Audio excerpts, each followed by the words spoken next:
Hello everybody, my name is RagingRaptor and I welcome you to a new How It Really Is video. My format of showing off my personal opinion on things, giving a critical look at what wargaming is doing and what wargaming should do better.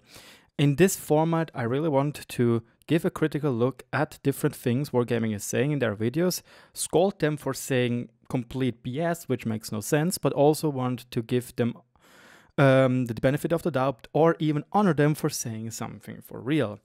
And today I want to talk about the shell rebalance, a new forum thread which came up on the EU server in the supertest category or supertest sub forum. And you've guessed it, it's about the upcoming changes they want to do in 2019 about HEAT, basically premium, or how they call it, special ammunition shells. I do also want to do this as a little follow-up on, I've posted that thing on Reddit, and you can see, and you Reddit guys will see, there are a lot of comments and there are a lot of opinions, and I'm too lazy to write it all down and I want to show some things in games. I'm just going to throw out a video for that. So, the first thing is, as they already said in the Wargaming Fest video, they want to drop the premium penetration or premium rounds damage by around 25 to 30%. And this is what they did in this chart. You can see tanks like the IS-3 will deal 290 damage with premium shells, with the premium APCR shells. Things like the KV-2, which has premium AP, will deal around 500 damage instead of 700. 268 instead of 750, 530. Jack Panzer 100 instead of 1050, 735. The list goes on and on and on. And I highly encourage you to have a look at it. There are several tanks. There are from tier 8 to tier 6 and to mostly tier 10 vehicles. Most notably interesting enough is, for example, the Object 430U, which will receive the same alpha as a normal non-heat spamming Object 130 will do. So that's a pretty steep decline in the PM in my personal opinion, and they are even saying themselves that there might be a concern that heavily armored vehicles will overperform after that change. And again guys, please do not go haywire about this. This is legit the first thing Wargaming is willing to share with us. 2 years ago, Wargaming didn't want to share anything from the supertest, and they went really hard against people which are posting stuff from the supertest because they're scared that there will be a shit show or a shitstorm basically. I'm happy enough that they are willing to let us into their thought process, and yes, that they want to show us what exactly they want to change. And again, this is the first step. And they're saying that right now the availability of the idea is being tested with the impact of the implementation to the game with 30 vehicles. They're saying the effect of lowering the special shell's damage has in total damage dealt, they're going to check, and the overall combat efficiency of the vehicle involved in testing. Again, this is important. They are going to look at it as in a whole. And this is the first test. Again, you can scold them for saying that it's a dumb idea and they should do something different. But without providing actually a good idea in a feedbackish way, it's not really good feedback in the end. I think it's good that Wargaming is showing us what they want to do and that they're letting us into their thought process, okay? Another interesting feature right now is that the Type 5 Heavy is going to get changed. It will lose its premium HE and will receive HESH ammunition as premium shells with 750 alpha and 193 millimeters of penetration. To that, I have a little comparison later on where we have a quick look at what exactly will this mean if they're shooting or still are going to shoot HE only, which is pretty important in my personal opinion. There's also one minor error. Luckily, youuuu, or I'm not sure how it's pronounced, said that there's a little mistake.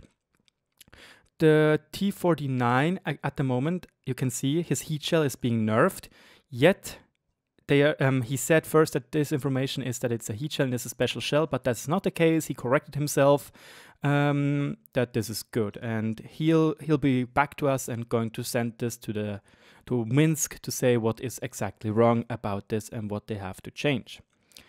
So another thing is, this is what they are going also to see during the questions, or those are the things which they want to look at during the test. How much shall the special rounds damage be, or drop rather? This is one key of the areas the players in heavily armored vehicles asked us to address. Again, it's logical that we want to know how much damage we should do. Sure, a tortoise which is doing just 300 damage is not big of a threat anymore. We can try to have a quick look at what your lowest possible rolls are, like 300 times 0.25. So you can roll 300. Yes, I know, I could have calculated it by your brain or something. You will have a total range between 225 and 375 of doing damage in that kind of scenario when you're shooting gold only. That's little. That's really, really little. I personally think that wargaming should probably look into that every tank more or less loses the same amount of DPM when they are starting to shoot their special ammo. Another thing is, before we go back down here, is they announced that they are going to get rid of every single APCR standard ammunition. So tanks like the M4A1 revalorisé, tanks like the Leopard 1, UDES or general Swedish DD line from tiers 8 on will get AP as standard ammo, but they will have the same shell velocity for now as the APCR shells, which is a really, really interesting feature. I want to point out that Reddit's favorite tank at the moment, the brain-dead IS-3A, would also gain quite a little indirect buff, because at the moment it uses, as you guessed, APCR, which is great for sniping, but you've guessed it as well, the penetration it will lose around from range plus the normalization loses are significant. You lose around 3% of, well, effective penetration, because you have not 3%, excuse me, 3 degrees of armor normalization, which is a big deal in my personal opinion. So right now, I want to take the Defender as an example, okay? The Defender, I'm going to put him up against the IS-3A and the IS-3. The IS-3A has 221 millimeters of APCR rounds, while the IS-3 has 225 AP rounds. I'm going to put the gun on roughly 31 degrees, 3.2 gun depression it looks like. And we're just going to look at it like this. So this is the IS-3 right now in a live model on tanks.gg. I'm trying to reproduce roughly the same thing. It's obviously a little bit fiddly because, okay, no, there we go. Perfect, I've got it perfectly. I'm trying to give it almost the same look, and I think it looks pretty good now. So this is the IS-3 model when they are shooting at the Defender. You can see that the pike nose has around a 30% chance to still being able to penetrate. And you can see that we have almost no problems penetrating the lower side armor, going up to behind with a 58% penetration rate. When we now look at the IS-3A, you can see that there is a 7.4% chance and 7 to 10% chance to penetrate the IS-3A. Yes, again, the Object 252U. Again, yes, there are 4 millimeters less penetration, but the worse normalization angles make a huge difference here. So this is an indirect buff to tanks like the IS-3A, the M4A1 revalorisé, and every single tank which uses APCR as standard ammo. Where this is written down right now is here. We intentionally selected very different vehicles for the testing pool. For the most efficient tracking of the impact to rebalance will have on battle stats. For some vehicles having APCR as their basic rounds, we substituted these with AP, shots at the same speed. Likewise, for the vehicle with AP round as their special, we replaced these with APCR. We'll track the distribution of damage done per shell. The changes in vehicles' battle stats will regard the tier, their class and role, and lots of other parameters. So this means the KV2 will receive an APCR shell as a premium shell, while, as already said, something like the IS-3A will receive an AP shell as their standard. This is where I personally see a little bit of a problem. I do still think that it's great that different tanks have different standard ammunitions, and there should not be a big difference in there. I do like though that they want to generally say that again, premium shells lose damage overall. I do like the idea, and at the moment I can't come up with a better solution to that. Yes, heavily armored tanks can get stronger, but again, they can also be nerfed, and this will go most likely hand in hand with the complete rebalancing of the game, like with the even 100 and so on and so forth. Nevertheless, let's have a look at the next questions they want to get answered. How shall the damage be redistributed between the two other shell types? Presumably AP, heat, and something like HE. Our aim is to reduce the special round's damage against well-armored targets in particular. Thus, the overall damage of other shell types could grow. We want to check where it is true during the test. We'll monitor those parameters and modify them if needed. So right now, they're even trying to fiddle around or think about the idea of giving standard shells even more damage, which could reward careful aiming and knowledge of weak spots. Yes, the problem still stands that, well, weak spots on tier 10 heavy tanks are a rare sight. Speaking about type 5 heavy, Super Conqueror and Mouse, for example. Yes, their lower plates are most of the time weak, except for the type 5 heavy, obviously, but still they are really strong, and for the Super Conqueror, they are easy to hide when you use your obvious 10 degrees of gun depression. Next, how shall the share of HE shell damage change? Currently, the total share of HE damage is small and we don't intend to change it. Luckily, otherwise we will have more Akko, which is a German YouTuber which tends to snap with his E100 after 70,000 games in the back and always scream at his teammates. Overall, the combined special HE damage is mostly dealt by the Type 4 and the Type 5 heavy tanks. We adjusted some of those stats for the test. The special round for the Type 5 heavy will be substituted with Hesh with an alpha of 750 and a penetration of 193 millimeters. During the test, we'll thoroughly monitor the changes in HE shells using a special rounds rebalance. And lastly, how shall the rebalance affect the battle performance of the individual vehicles? We know that currently certain tanks are played with greater than average or special to non-special round ratios. To increase their efficiency, so we want to assess how those vehicles performance changes. So again, they are going to look into it, and I'm pretty sure that we might even after these changes hit live server in maybe June, August or something, that there will be other new OP tanks before they actually settle in with balancing stuff. I'm certain this will happen, yet it's still good that they want to push out a change. I want to also note something about a small little change here on a little FNQ or question answers and questions for a question or whatever. I can't. I'm too stupid at the moment. Again, they're saying that they're going to replace the AP to save the velocity at the same level. Interesting enough, they're saying that they're also changing the basic HE shell damage from 1100 to 900, which makes it in line to something like the T49. I actually forgot to mention that in my German video, so lucky you guys. And lastly, this is probably also something which is really important. They also say they really want to see, and they will nerf the Type 4 and Type 5 heavies too. This is actually really important.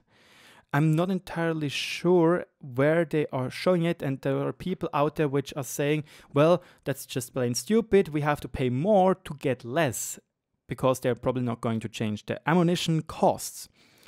And yes, this is obviously also a big problem, but in general, I'm not sure, but I thought of seeing it somewhere, maybe in the forum or so. I somewhere read it that they want to change that too. They are going to have a look at the prices of those different shell types, which is important. Otherwise, this game will be pay to play, because you will 100% need a premium account for tier 7 and above. Right now, it's roughly tier 8, tier 9 above to have a premium account. Otherwise, you will make a loss. So yeah, this is my personal opinion right now about the things. It's a good idea. It still needs working though, and will be interesting where this goes, especially with what is going to be the standard shell types and what is going to happen to heat shell types and other tanks like normal AP or something like the FV, which at the moment deals a lot of damage, 1750 to be precise, the FV183 or the FV stage 2. 1750 is a lot of damage. They're probably going to nerf that down to something like 1300 or so, maybe. Then it's not shown yet here, so we can't say it for sure. But one thing I still want to have a look at is the Type 5 Heavy. Some people still say the Type 5 Heavy is broken, and these new changes can be pretty busted. 750 alpha is still a lot, and 193 millimeters of penetration is still enough to deal damage to certain type of vehicles frontally. I, at the moment, made a little experiment, and for that I visited the WOT wiki about mechanics, or rather battle mechanics. And here we have a quick look at the formula how HE damage is calculated. Why exactly? Because afterwards I'm going to show you 3 games simultaneously about the Type 5 Heavy. So this is how at the moment HE damage is calculated. You have the actual damage, and this consists out of 0.5 times the nominal damage, which would be in our case 1100 or 1400, depending on what ammo type I'm using, normal HE or premium HE. Then you multiply this with 1 minus the impact distance. The impact distance is right now here written, and it says that I'm going to look where is the maximum damage. So for example, when I'm shooting at the lower plate of something and below the lower plate is an 80mm plate and the lower plate is 200mm stick, it will go to the impact distance where it will deal more damage. So when it's close to this 80mm part, it will use the nominal armor thickness of this 80mm part. If you use something like a spall liner, then obviously this is going to happen right here, and the spall liner coefficients are 1.2, 1.25, and so on and so forth. The splash radius at the moment is a problem, hence my testing obviously is not going to be the best. What I have you here now are 4 games. 2 played with the Type 5 Heavy, one's shooting premium shells, one's shooting, or the first one is shooting normal HE. The second one, from left to right, is shooting premium HE. Then we have the 60 TP, which shoots normal AP, and then we have the Object 263, which shoots HE. The HE damage of the Object 263 at the moment is at 750. And as you could see right now from this little handy dandy formula, penetration does not count in anything of here, only nominal armor thickness. And nominal armor thickness is just it's just the armor which in an angle, basically. So, as you can see right here, the Object 263 has 75mm of penetration with HE and 750 damage, meaning, as already said, it should theoretically do roughly the same amount of damage when it's not penetrating than the Type 5 Heavy will do. It will do lower damage because we have a smaller splash radius, and when you look at this chart, it makes obviously sense, because the bigger the splash radius is, the lower the less is getting subtracted from this part of the formula. So yeah, this part is going to change. So right now you can see I think I was a little bit unlucky. The premium HE shots, I kind of waited because I was not sure if Eraser from Automortis, one of my clan buddies, aimed at the shell. So was not entirely sure, or aimed his gun into my gun, so I didn't want to risk it. All the tanks have 16 point, or the Type 5 Heavy has 16.1 seconds reload time. The TP60 TP has 16.16 reload time, and the Object 263 has 16.17 reload time. So they should all have roughly the same or close to the same reload time, as you can see. So the Object 263, and this is the most important thing, is dealing a lot less damage, around 200. And I think with the splash radius being better, because it's 150mm gun, on the Type 5 Heavy, I'm pretty sure that the Type 5 Heavy will do probably around 300 damage, roughly, depending on how high it's going to roll. And this is when he's shooting his premium hash shells, which obviously need a little bit more skill and probably more aiming to hit those 193mm spots. For example, a side of a tank or the lower plate of something like a Super Conqueror. So I think it's a good idea, because the damage is not going to be too punishing. It will be around 300 damage, maybe more, maybe less, might be 280 even roughly when you're not penetrating. And that's, I think, a good thing. Yes, it still be obnoxious as hell to fight against the Type 5 Heavy, yet, and that's the most important thing, it's not going to be as punishing anymore. I was a little bit unlucky because I just did once a really low roll with the premium shells, but still 580 damage just shooting at the armor of a tank is ridiculous. It's really, really strong. 580 or 300, that makes a big difference. That really does a big difference over the course of a battle. So yeah, those are my 2 cents about the shell rebalancing. Let me know in the comment section or in the Reddit thread what you think about it. I thank you a lot for your attention, and yes, we'll see how it goes. I'll keep you up to date when there are going to be more news about what they're going to do or what they want to do. I'm looking forward to it. I'm really looking forward to it, how it's going to play out. It will be interesting, and it will need a lot more brain power to memorize how much damage every single shot is doing against you when they're shooting, for example, premium shells. It makes the game a little bit more interesting for hardcore veterans which know everything by their hearts. Again, thank you so much for your attention, and I wish you a great evening. Bye bye.